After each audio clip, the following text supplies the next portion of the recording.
Hello and welcome. I'm Patrick Curtis, your host and chief monkey, and this is the Wall Street Oasis podcast.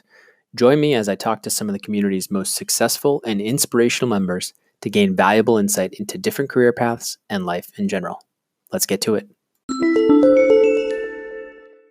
In this episode, Nick shares his path from the University of Chicago to working at Piper Jaffray in Healthcare M&A out of the New York office. Learn how he was able to transition from a summer analyst role in ECM to M&A with a risky move, why he left after 2 years to start not one, but two companies, and why he followed his sister's advice to go straight into venture capital. Enjoy.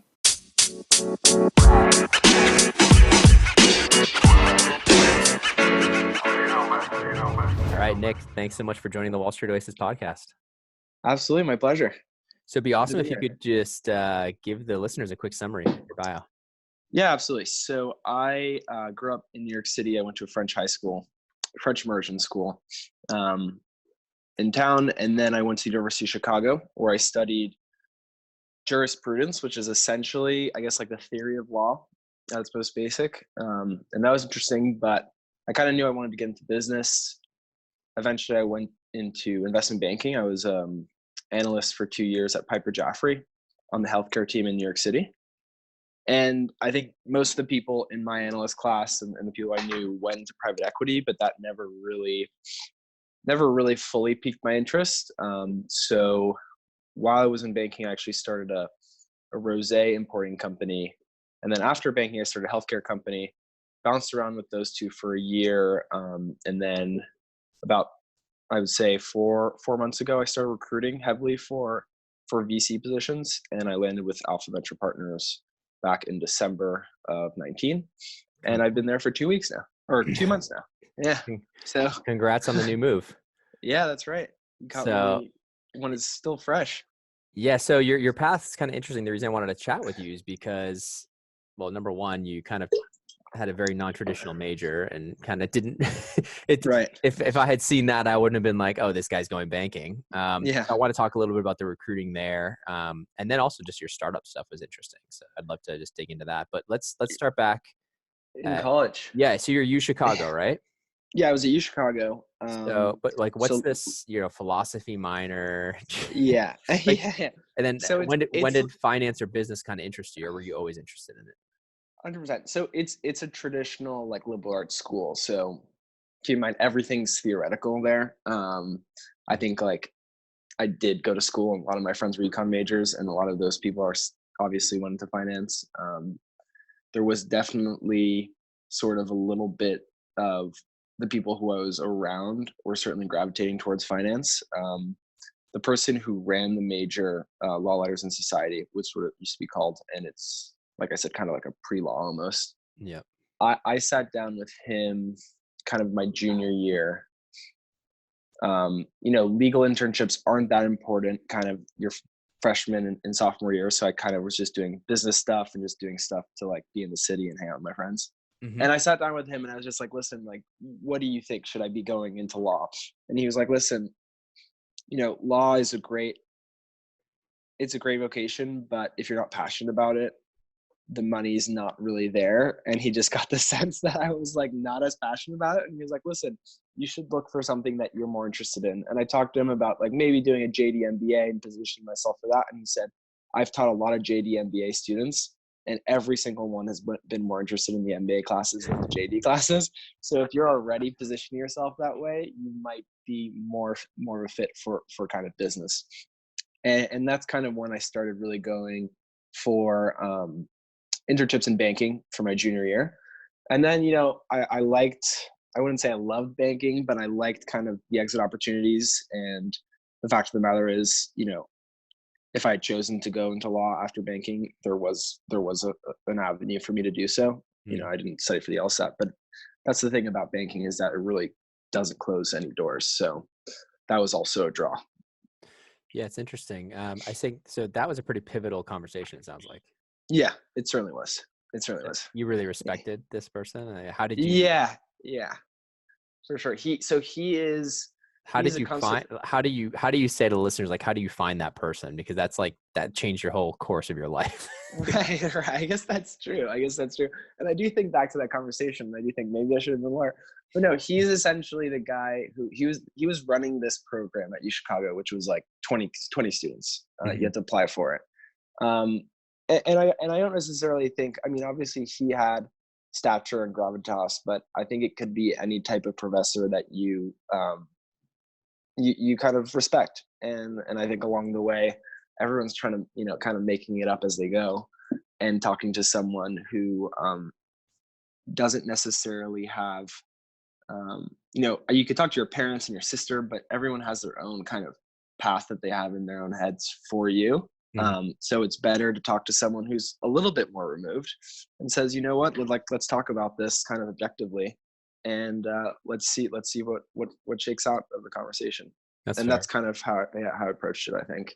And so you kind of changed paths. Did you feel like you were late?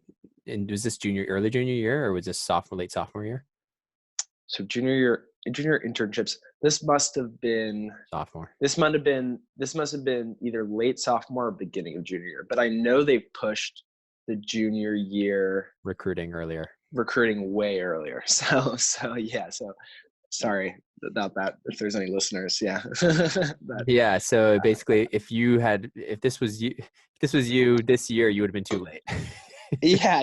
No, I think maybe what had prompted that conversation was me being like, everyone's gearing up for this like recruiting cycle. Right. Like Okay. Fair enough. like it's time, It's it's time time to to make make some a decision. decision. Yeah, make some decisions that are important Yeah, for potentially exactly. after I graduate. So at least you knew that. At least you had friends that kind of could guide you, or at least give you the Mhm. heads up. So you started kind of just dropping your resume. Did you have a low hit rate given your law kind of legal thing? I guess you had Well, some business internships on your. yeah, I had some. I would say I'm trying to think about how it went down. I mean, it's kind of remarkable because it was so much further. The cycle was so much further back then that I think that I had like an AOL internship and like a digital marketing internship, Yeah. like my freshman year and sophomore year, which don't mean much. And then I guess the AOL internship was interesting. So it was on the business development side. Um, and then I was able to get an externship over the Christmas holiday at a fund of funds, which was very random, kind of just like dropping a resume here, there, knowing someone who knew someone who's a partner, and then they would just be like, yeah, we can take you on for free, externship. And Okay. then once I got that, even just that name or that week, it kind of just like filled out my story Yeah. for banking. So So but so that was I before the resume drops. so that was I got Piper on the second go around of interviews. Mhm. So it was certainly like it was like certainly after the first drops. The Yeah. first drops I didn't get many, and then the second drops, or I guess the later people, like I did go far with Credit Suisse and Piper, Mhm. and Lazard. So there's certainly unfortunately this was like 5 years ago, so I'm like No, it's parsing fine. it together as I go. But there were certainly still firms interviewing, but I remember quite like vividly being like, my resume doesn't have the link between AOL and banking, and I need to find it. Yeah. And And that's so and you said a friend of a friend kind of knew somebody and you were networking. Was this like through yeah, LinkedIn or just talking to people and through scrambling? talking to people and scrambling. I mean, it's unfortunate, but it does help that I grew up in New York City. So Yeah, you know a lot of New Yorkers. yeah, you're around a lot of New Yorkers who Is your have those family in connections. finance at all, or are they all Yeah, entrepreneurs? they are in They're in finance. finance. So Yes. there you go. That helps too. So that helps. Um, So yeah. you got that week internship, which was kind of key because then it just was like it Mhm. was that check mark, right? And Yeah, I think that's the takeaway. It's not like phone your dad's friends to find out if you can get an externship with them. It's right. literally like you need to craft just to get into these banking and finance. You need to craft a story Well, you just get the with interview to get the first interview. to get the interview Yeah. with your experiences. Like, and even if you do get the interview, it's tough to make the jump between like, oh, I was in business development. Like, if I remember correctly, the story was like I was in business development at AOL, and I heard people talking about Alibaba going public, and Yahoo at the time had a minority investment in Alibaba. So like crafted this whole story about how that conversation got me really interested in finance, but people were like not super buying it. And then when you talk about how like, but that experience at AOL made me really look for, going into finance, and I got another internship, and then blah, blah, blah, blah, blah, blah. It led me to want to go into banking. It's like anything, I think, even when you're looking for any type of job, even beyond banking, everyone's just looking for a linear story. And even though sometimes that's like a little unfair to people, but everyone's looking for you to be someone who's like calculated, and to show that every decision you want. Exactly. Every decision that you've made has led you to the point where you are interviewing for this job, right? And like this you've is made no dream. mistakes around the line. Yeah, this is your made no mistakes along the line, which is like ridiculous, but that's what they want to hear. Because they can demand that, because there's enough that want it. Exactly. And they want to make sure that you don't come in and jump and leave, 6 months in after they've trained you. Exactly. So they want to make sure you know how painful the job is too. Yeah, they want to make sure you know how painful it is. They want to make sure that you're someone you're ready, who really wants it, because like there are also a ton of kids who are like, oh shit, all my friends are going into banking. Like I need to get on this train too. Like what am I going to do? Like it's a prestigious job. You make a lot of money, and people are like, oh, I want to get on that train. And I think that that's what they're trying to avoid, kind of people who are just. I feel like it's kind of unfair. I mean, that was kind of me, to be honest. Yeah. Oh, it was 100% me too. Yeah, 100% me too. And like I was a good analyst, and I stuck around for 2 years. So 100%. That was like, me. how is a 19-year-old supposed to know? That's what's tough. I'm mentoring these other kids through the Monkey to Millions program. I don't know if you've heard of it. I did this other pod where I mentor these kids. I don't know it. And like this one girl, she's like 18. She's just started at Fordham, and she's like, she's like, yeah, I want to do banking. I'm like, okay, like that's great, because you have time, and you're going to be set up. And she already has like an internship freshman summer. 100%. I remember like talking to my sister. My sister's 4 years older than me. Yeah. And I remember talking to her and being like, everyone's always told me, you're so young, you don't need to know what you want to do. And then like going through these interviews, and I was like, everyone who's getting these jobs are people who've known they wanted to do banking since day one at U Chicago. And I was like, that was a lie. Like that was a lie, Camille. Yeah. You don't need to figure it out. Yeah, that was 20 years ago. Exactly. Like it's true, you don't need to figure it out, and you can still you can find what you want, but it's a big benefit if you know early. Yeah. Big benefit. It's bad advice, whether it's a career center or from your parents, if they're telling you, don't worry about it. You'll try lots of different things and see what you like. Like this isn't, I was talking to a guy today who had a master's in management in Europe. It's interesting because they go right after undergrad, and they have this huge gap year in the middle to do all these different internships, which is awesome. Because then you're like 22, 23, and then you're you still have like one or two internships where you can figure it out. Right. No, I think, I don't think it's necessarily bad advice, but it's more like, why not just sit down and talk someone through the options that they have, rather than just being like, you can figure it out and make mistakes. No, like this is what banking does and leads to. This is what being a law, going into law is like, and so when did you figure that out? Like, this is what banking leads to, like the exit ops and stuff. You came across Wall Street Oasis, and you're like, oh, this is my mecca. That's right. Yeah, that's right. Exactly. No, I think I had the benefit of a support group in college where, I was a part of a fraternity where you said your parents are in finance. Is it like corp dev, corp fin, banking? My dad was in banking, and then moved into direct investing, private equity. And then my mom was in corporate finance for a pharmaceutical company. Cool. But her side of the family are all lawyers. And then my sister went into like product management for she works at Instacart now, but she was at Sears and stuff like that. Yeah. Very cool. So sounds like you have a pretty kind of educated and an eclectic family who is pretty successful. Yeah, extremely ambitious. Yeah. Yeah. So so that's good. So you kind of had that pushing you. Everyone expects you to do something with your life. Exactly. I don't know. That gene might have missed me, but that I certainly benefit from it. Cool. So you kind of start the interview, the second go around, you're kind of getting a little bit further along. You have a more legit story, getting far along. You got Super Day is at Credit Suisse, and then you ended up getting the internship offer at Piper, right? Mm-hmm. Exactly. That was that for the same division in like that was for healthcare in New York, or No. Just generalist summer? So that summer internship offer was for generalists. They don't place you. Right. Okay. And essentially what I ended up becoming was equity capital markets for the healthcare and consumer team in New York. And then I pretty soon, when you get into banking, you realize that depending on what you want to do, you want to kind of move yourself towards where the most deal flow is, and in particular the M&A deal flow. And Piper there are no, I think it's, there are industry teams, so there's no coverage teams. So M&A is all done in-house. So I really wanted to get in the healthcare team, and luckily there were some great people at Piper who kind of helped me along the way, and they helped me transition over to the healthcare team.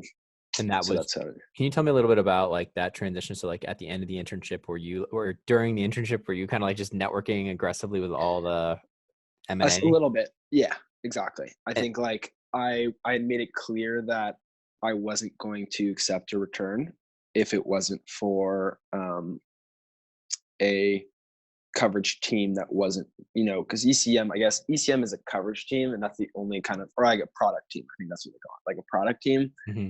And there's ECM and DCM, and then there's just industry teams. And I was like, I want to be on an industry team. The industry team being healthcare specifically, and healthcare, because they have M&A in there within that. Yeah, exactly. They have healthcare. They had healthcare. They had FIG, and they had tech, but they're moving their tech team to Boston, I believe.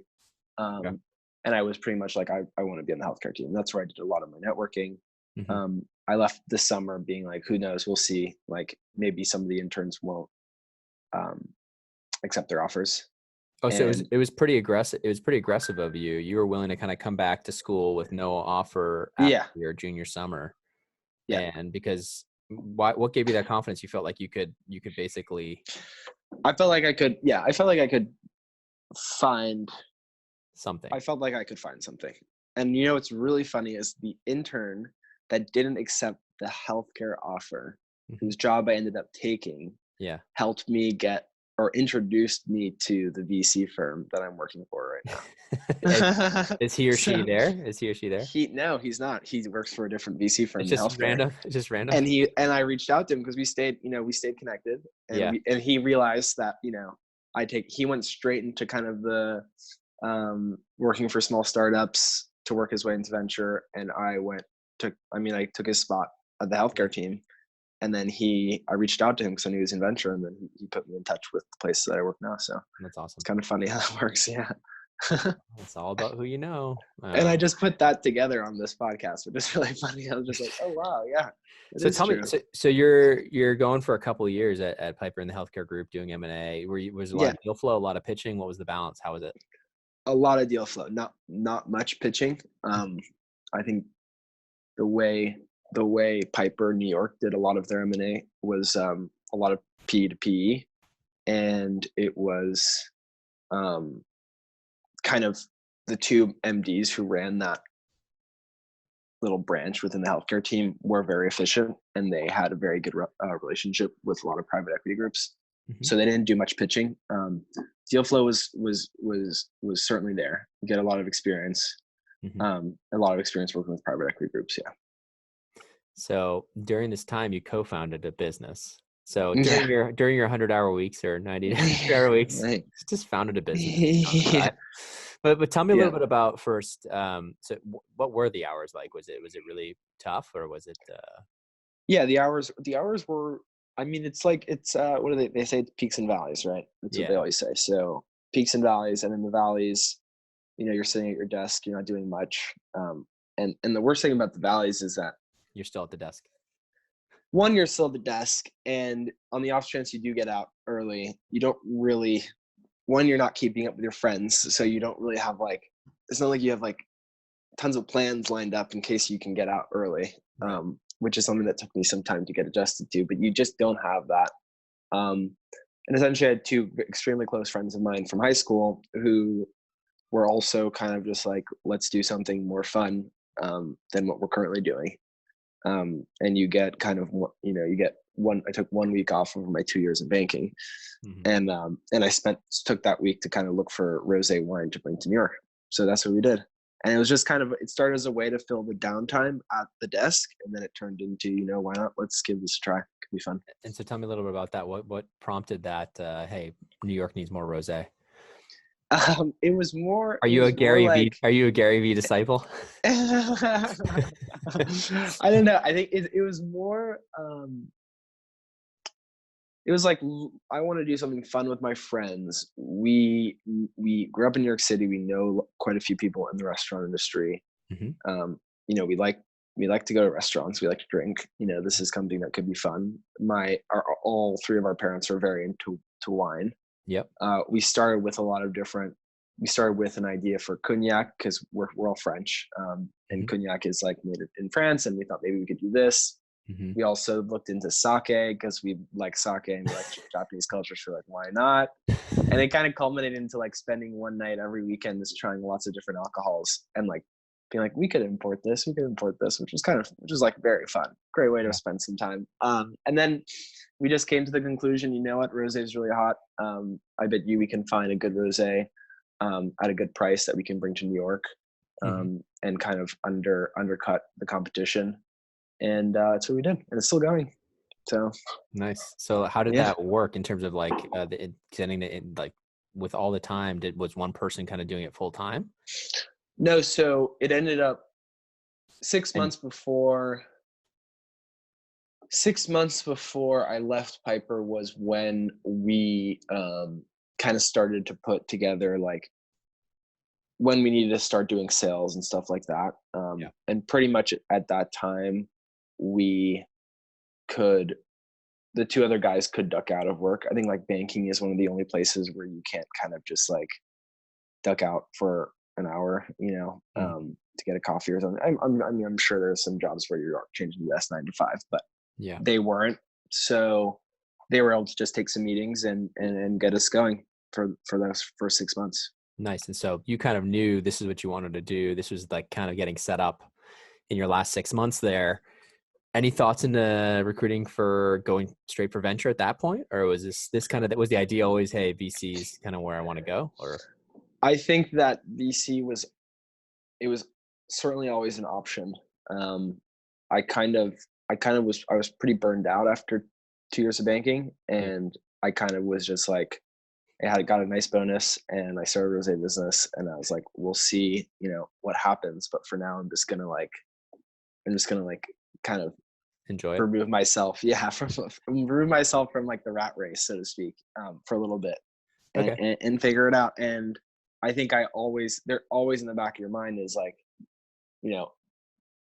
I think even pretty early in banking, I realized that VC was where I wanted to go. My roommate, my second year, left into Park City to join a VC, and I always knew it was kind of where I'd like to be positioned in the future. Why? What attracted you to it? You don't have to give me the interview answer. You can give me the real answer. Yeah, no, they're one and the same, actually, interestingly. But I think at Piper you deal with a lot of like healthy cash flow companies that private equity groups are looking to lever up and to sell, and they're looking to cut costs. And some people were excited by that, or they were at least excited by how much money these private equity groups are making. And I kind of gravitated more towards technology or things that were actually making a difference. Not even like a difference on like a global scale, but just like things that were disruptive, right? Or thought provoking. Whereas middle market healthcare is not thought provoking. It's very much like fitting within the existing healthcare model and thriving in it, which is great. And a lot of people are really excited by the opportunity that there is in replicating something that's already done, but doing it, tweaking it a bit and doing it better. But I just kind of liked VC and kind of early stage companies and the way they were really disrupting. And the thing about middle market healthcare is really what they make their difference on is kind of being more focused regionally and taking market share from big players. So that's like the dialysis space, and we can go on and on about that. But that was just it never really piqued my interest. And I thought, you know what, why not do something that's a little more intellectually stimulating, at least for me. And then in terms of the day-to-day, obviously you're doing a lot of deals. Coming from liberal arts college, was it like really hard, the financial modeling aspect, like the first 6 months when you started there? Yeah, I think that the learning curve was definitely. I'm going backwards a little bit. I just want to. Yeah, no worries. Yeah. No worries. Fine to jump around. I think I was surprised when, especially in training, you're sitting next to someone who went to pre-professional school and did LBOs, for half of the year already, and you're just like, whoa. And like that, I'm sure that would have been very useful for me just from the beginning.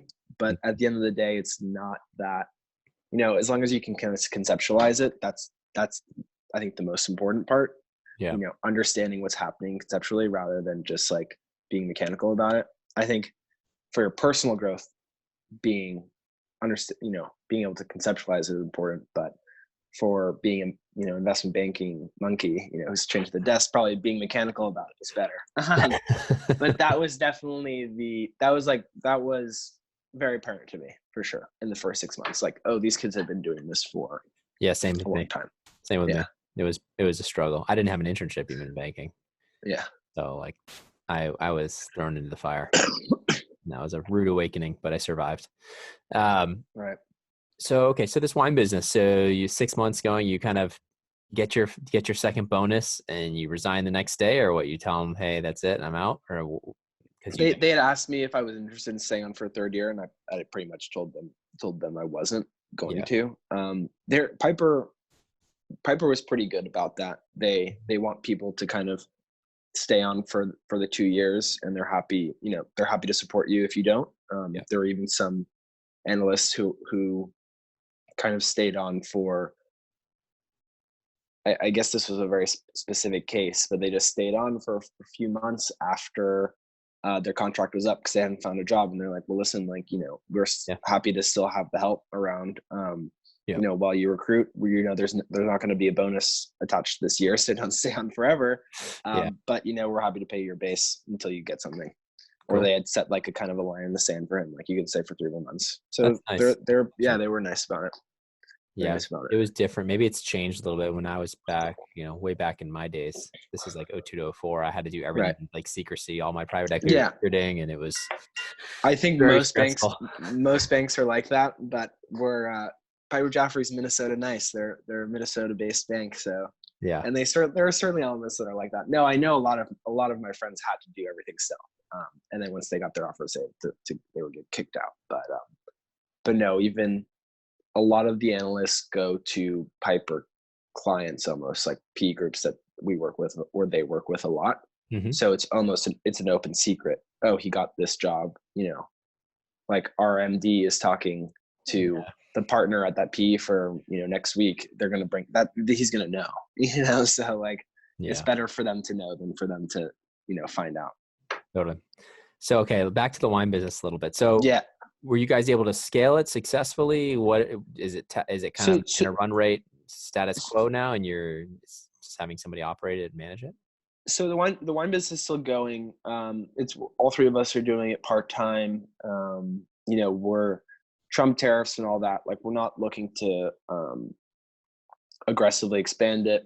It was always kind of. Pretty early on, we realized that it was going to take a really long time to like grow a brand and to like it was never going to be. We were never going to have enough money to throw at it to be able to really attack the market. So it transitioned into let's growing this like little by little. Let's keep this going. This is always going to be something that's fun. That's like cool to have. And so you're kind of your own wine. Reinvesting profits and back into the 100%. And in that time, I pretty much realized, just to like transition to what I did after, I got approached from someone who I went to high school with, and we kind of worked on commercializing an idea that he had through a nonprofit of his, which was it's like a software for diabetes patient management, which is what I spent the bulk of that next year doing and working on. And so what is that? That's still going as well? It's called Careport. That is called Careport. There was a pilot agreement reached in Massachusetts to run it, and it was, the development cycle was probably about 2 to 3 years to collect the data. Yeah. So at that time, I pretty much kind of, there was discussions of going after grant applications and stuff like that, and because it was an idea that was birthed out of a nonprofit. Mm-hmm. So once those discussions started to kind of materialize, I took a step away, and and I think the pilot offer is still there. I still speak to the other co-founders, Mm-hmm. One of which is a good friend of mine, but it's kind of tabled, I think, for now, before everyone's kind of rethinking about it, I would say. And pivoted and whatnot. Yeah. So tell me a little bit about, so while you were kind of figuring out on this startup, because a lot of people think, oh, if I go do a startup, it doesn't work out, I'm done. Mm-hmm. As you're kind of realizing, hey, this is going to be a ridiculously long cycle and the wine business isn't going to take off and be like this huge thing. Tell me how you kind of went about thinking of your kind of your venture recruiting. So it's interesting, and this might be helpful too. That it's so late in the podcast, no one's going to stick around this late. No, essentially, my sister. So my sister was, she's a Stanford MBA. She works in Instacart, like very ambitious, like great influence in my life. And I was applying for other startups through different models, and I was like, I want to get into venture, Camille. And this is going to help me get there. And she was just like, what are you talking about? She was like, go apply to venture right now. And like, I had gotten final round with this consulting firm that did a lot of work with venture capital. And so you were trying to go about it like I was direct. like, yeah, exactly. I was like, oh, if I go into this consulting firm, then I can get a job in venture capital. My sister was like, you're not a consultant. Like, don't go into consulting. What are you doing? What are you thinking? Go straight into venture. Like, people hire, it might take a long time. And it might take longer than this job that you have in hand, or like that you're in a final round, but people hire kids like you with your background.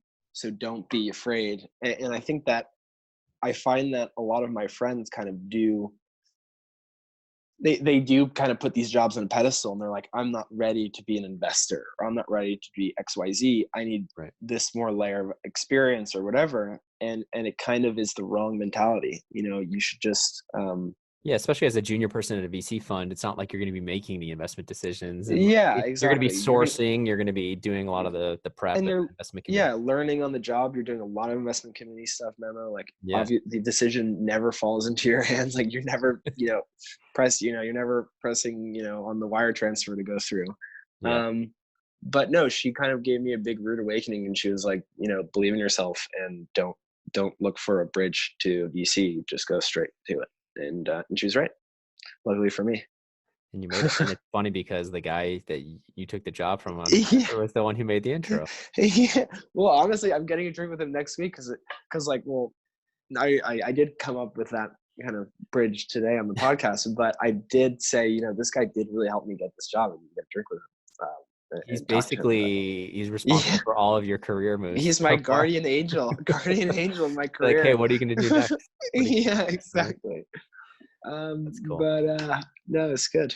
It's good. No, and the VC interview process was long, and I got very far with, I'm going to say 4 firms. I sent a lot of emails out, obviously. I got very far with 4 firms. Were you focusing on a specific vertical or anything like that, like tech or? New York, pretty much. Just New York. And New York venture. Not like fintech or anything like that. No, nothing. I mean, healthcare was obviously a plus if there was a focus on healthcare, because that's kind of where you were. I spent a year really diving into kind of the early stage world of healthcare. So I knew it quite well. So that was obviously a plus, but I was just, industry agnostic, looking at New York. There are some good resources out there for VC job posting and stuff like that.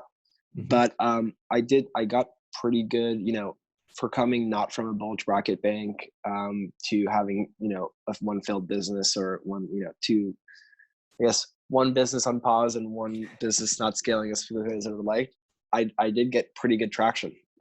I'd say very good traction, and I was pleasantly surprised. Tell me a little bit about that networking and those interviews. So like, you're in New York, so it's a huge advantage, right? Huge advantage. You're just there. Like you can go meet people anytime, anywhere. Like, I would say that there were a couple of funds there are a lot of funds that have offices all over the place, and they have partners all over the place, and they have like partner here, partner there. So it's beneficial to be in New York, but I would have imagined that it would have been beneficial for me to be completely agnostic to geography, because you do spend a lot of time on the phone with these people. Yeah. And regardless, in a VC shop, everyone's out the door always. It's not like you're sitting next to someone 24/7 all the time. Right. You're spending a lot of time on the phone with these people regardless. So I was flown to San Francisco, and the problem with these VC, any sort of like technical interview like stuff, or like sizing and consulting-ish type interview questions, or was it mostly about like, tell me about this industry, what do you know? Or mostly the latter. But I would say if you're sitting in front of a consultant, if you're sitting in front of a guy who used to be a consultant at BCG, I guarantee you he's going to ask you a market sizing question. I guarantee it. So if you find yourself, you look at the bios and you're like, okay, this guy was a consultant, he will ask you a market sizing question. The other technicals is essentially talk to me about a business that you're interested in. Talk to me about like an interesting industry trend that you would like to watch. There's no cases. Sometimes they tell you to like kind of prepare to speak in depth about a company and why you think we should invest in it. Anything that's pretty much it. Anything that surprised you? Just pretty standard, I think. It's all pretty standard. I mean, like it's funny because you learn kind of through the interview process. And with one of the funds that I went very far with, they asked me like, okay, so if you have very little information on this company, how do you get information? Like, what's the information you're looking for on a website? And that's something that I just had to come up with on the spot, which probably was not a great answer. I can't remember exactly what I said, but it was probably me fumbling through it. And then you like go home and you like, I think something that's really good is go home, write down the questions that they ask you, especially the ones that you don't think you answered correctly. Yeah. Just or in the best way possible, just so that you will have a better answer next time it's asked. And especially when you're interviewing at these funds, these guys are all, or these guys and girls are all, they're all reading off of the same kind of suggested question sheet. Right. So you're probably going to get the same question twice from the same fund. Yeah. So it's important to kind of learn from your interviews, I would say. For sure. And if you can, ideally do some mocks with some VC pros beforehand. Yeah, do some mocks, exactly. Yeah. Or at least some friends who are in the industry. For sure. Cool, man. Anything else before we call it? It's been interesting. Yeah, it's been good. Anything else you tell your younger self, even though you're still super young, like in college? I always ask that. I'm like, you tell your younger self, like, keep going. They're doing great. I don't know. Yeah, I think I probably manage your money a little bit better. Like your bonus, save your bonus. Yeah, your bonus looks like a lot of money, but it's living in New York it goes much faster than you think. Does. Yeah, there you go. All right. Well, we'll leave it at that. I think that's great advice there you go. For the younger crowd, take care of your money. Make sure you save. Exactly. I know it sucks. It does suck to save money, but it's important.